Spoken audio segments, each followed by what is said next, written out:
Hallo zusammen! So this idea was suggested by my viewer Marcelo under another Dark-related video of mine, and I truly think it's a really interesting idea. As a German, of course, I have watched this show in German, but since I'm a curious person, I also rewatched the first 2 episodes in English.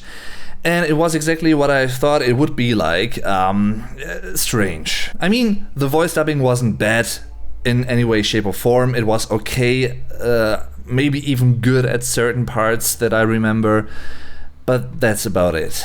It's way better in German, sorry. And of course, I also noticed that Americans actually pronounce certain names differently than we would do in German, and Germany for that matter, so this time I'm gonna actually pronounce every single character's name in Dark. In addition, I also want to give some more information on each name, whether they are popular, still frequently used, or rather outdated, if they have a specific origin, an interesting origin therefore. So let's dive into the dark world of names, in a way, I guess.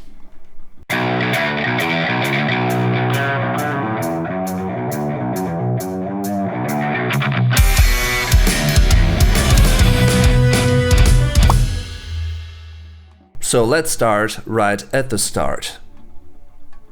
In an ambiguous way even. Maybe you see what I did there. A wie Adam. Don't eat the Apfel. Selma Ahrens. Ahrens is a usual German family name, yet Selma is a rather rare one. Helene Albers. Albers is pretty common as well, I'd say, and when Germans hear or read the name Helene at the moment, they probably think of the Schlager singer Helene Fischer. Oh, I guess. Hermann Albers.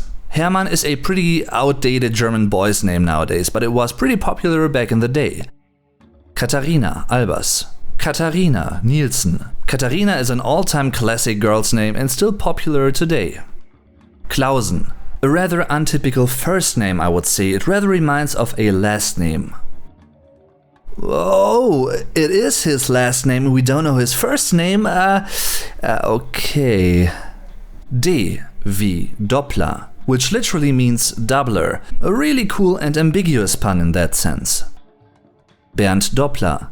Bernd was a common German name for boys up until the late 70s, roughly. Charlotte Doppler. Charlotte still is a pretty common German name for girls. Claudia Doppler. Claudia Tiedemann, one of my favorite characters in the show. I really love especially how actress Julia Jenkins gives her a pretty expressive character. The name Claudia isn't as common these days anymore, but it was really common in my parents' generation, for instance. They were born in '62. Elisabeth Doppler. Interestingly enough, this highly popular first name dropped in popularity from the 1970s to the early 2000s, but in recent years the popularity has increased again. Franziska Doppler. Usually shortened to Franzi as a common nickname. It's Latin for belonging to the Franks, die Franken. It's even the name of a German region, Franken. Greta Doppler. Greta is an old-fashioned, pretty outdated name these days, but every now and then it still gets used. Often all German girls' names like this one become the second name then, the second first name. Helge Doppler. The same is true for Helge, even though I'd say it's way more uncommon than Greta these days, even as a second name. Peter Doppler. Similar to Elisabeth and Franziska, Peter is an all-time classic even until today. Just by hearing this name without any additional context, you couldn't really tell if it's a young or an older person. Regina Doppler. Later Regina Tiedemann. Still gets used to this day. I also had a Regina in my class back in school. Martin Döring. Sounds like your typical German neighbor's name, to be honest.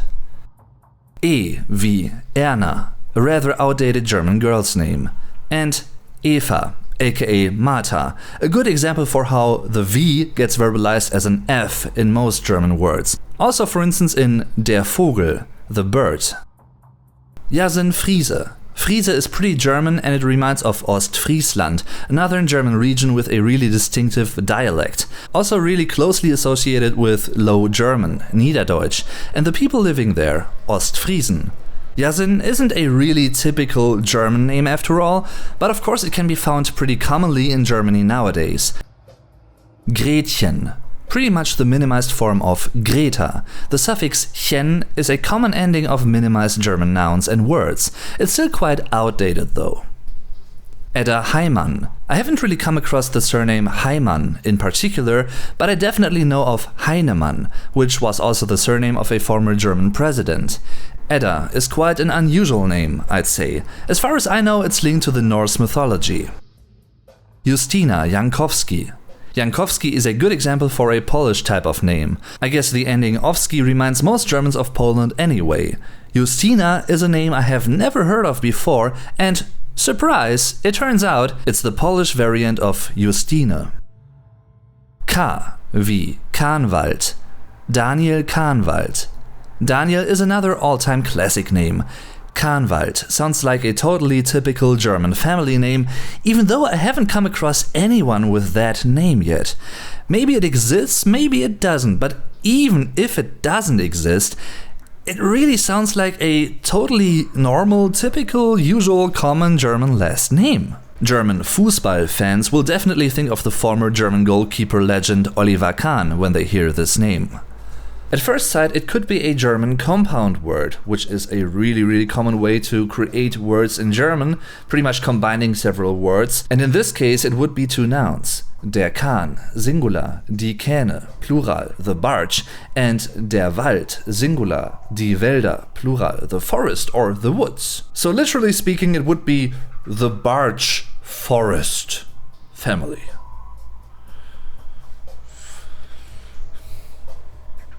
Hanna Kahnwald, also still a popular first name. Could also be spelled without the last H, both forms are pretty common. Ines Kahnwald, same here. Jonas Kahnwald.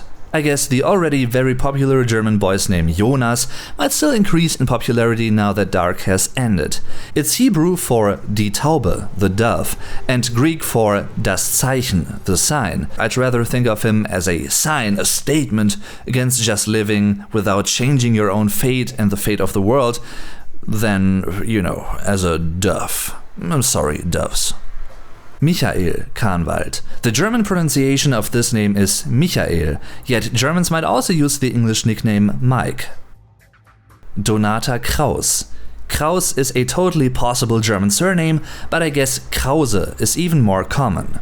Donata, however, is a really rare, definitely old-fashioned German girl's name, if it was ever popular to begin with. I don't know. Sebastian Krüger. I guess if an AI was to create a typical German name, this combination would be one of many great fits. It's Sebastian and Krüger, which reminds of the German noun der Krug, singular, die Krüge, plural, the jar or jug. Alexander Köhler, aka Alexander Tiedemann, aka Boris Niewald. Köhler is a highly common German surname, and Alexander is a very popular name too, another evergreen in a way, but the spelling is rather untypical. It's usually Alexander with an X or the short form Alex. Boris isn't a common name nowadays anymore, but it still gets used, and Niewald is a pretty normal German family name, I'd say. Udo Meyer. Another extremely typical combination for a German. Udo is a boy's name, which doesn't really get used anymore, but Meyer and its different spellings is one of the most common German surnames out there. N wie Nielsen, Agnes Nielsen.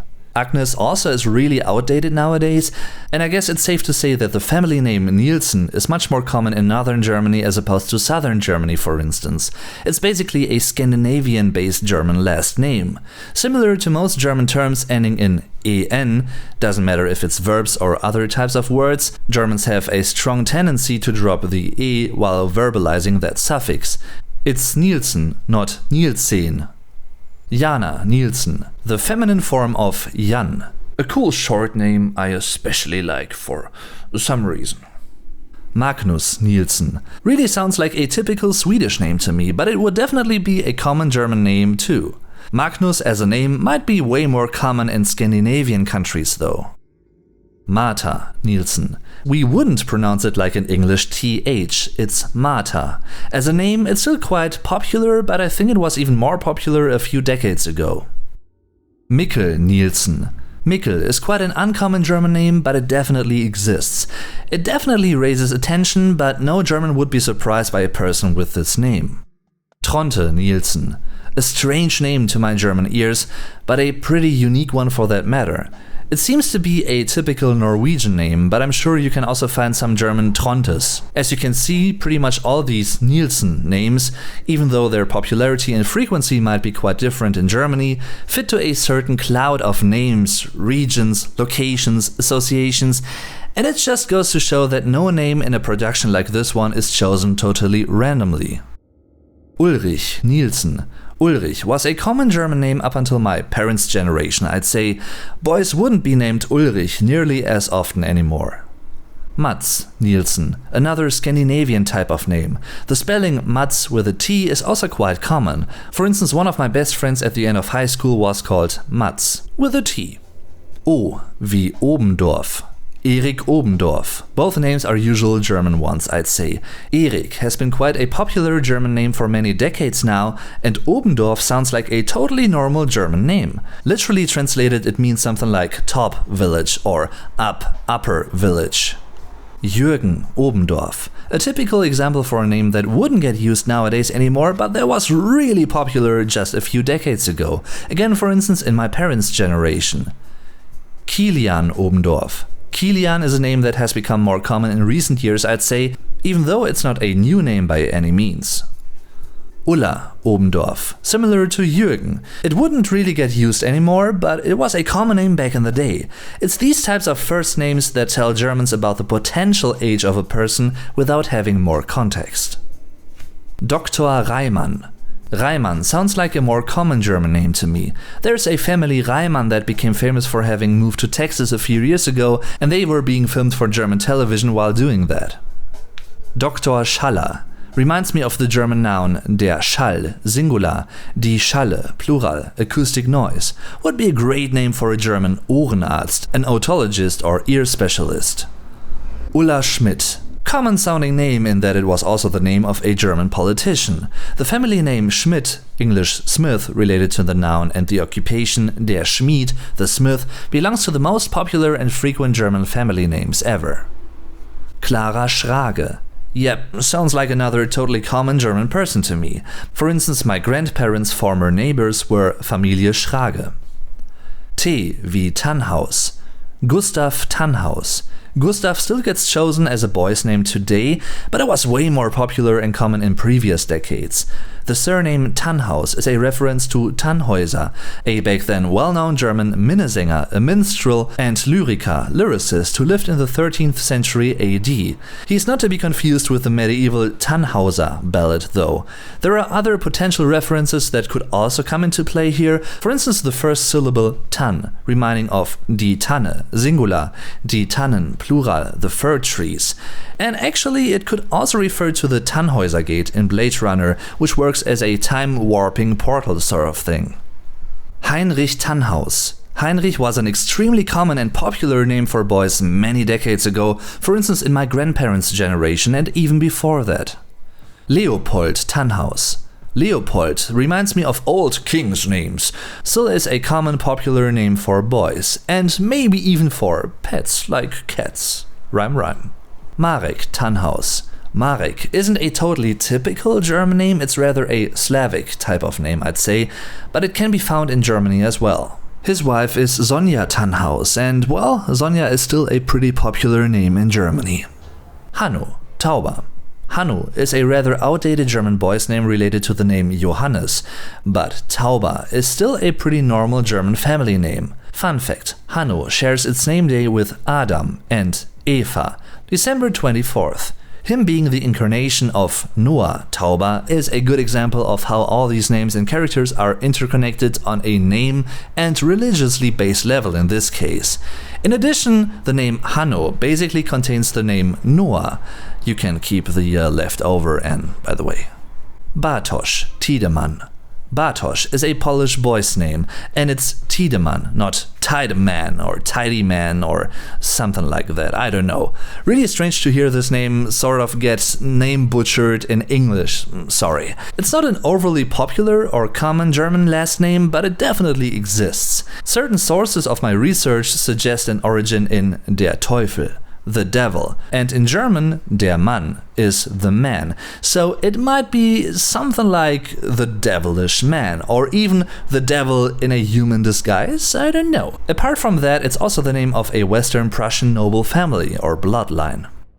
Doris Tiedemann. Doris was a really popular German name up until my parents' generation, and the same is true for Egon Tiedemann, but maybe that one wasn't as popular in my parents' generation anymore. You wouldn't name a German boy Egon anymore these days anyway. Silja Tiedemann. A pretty cool sounding yet rather untypical German name. It's a Low German, short or minimized form of the name Cecilia. Jasmin Treven. Jasmin is still a common name, but Treven? I don't think so. Haven't come across anyone with that family name yet. Bernadette Wöller. Always thought of Bernadette as a strange name, to be honest, and I guess it's pretty much not used anymore these days. Wöller sounds like another quite typical German family name, even though I don't know anyone with that one either.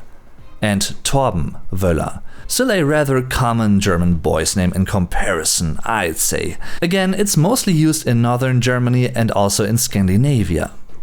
I hope you've enjoyed this video, and if you have, feel free to let me know by leaving a like and by sharing it with other dark interested people, or maybe even German interested people, or maybe even a mixture of both. Who knows?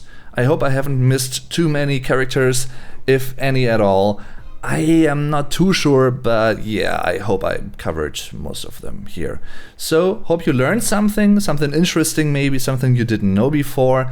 It's always interesting to find out more about the origin of names and words, the etymology of terms, so to speak, so I really enjoyed making this one as well. So, thanks for watching, I'm your Vlog Dave, tschüss und bis zum nächsten Mal.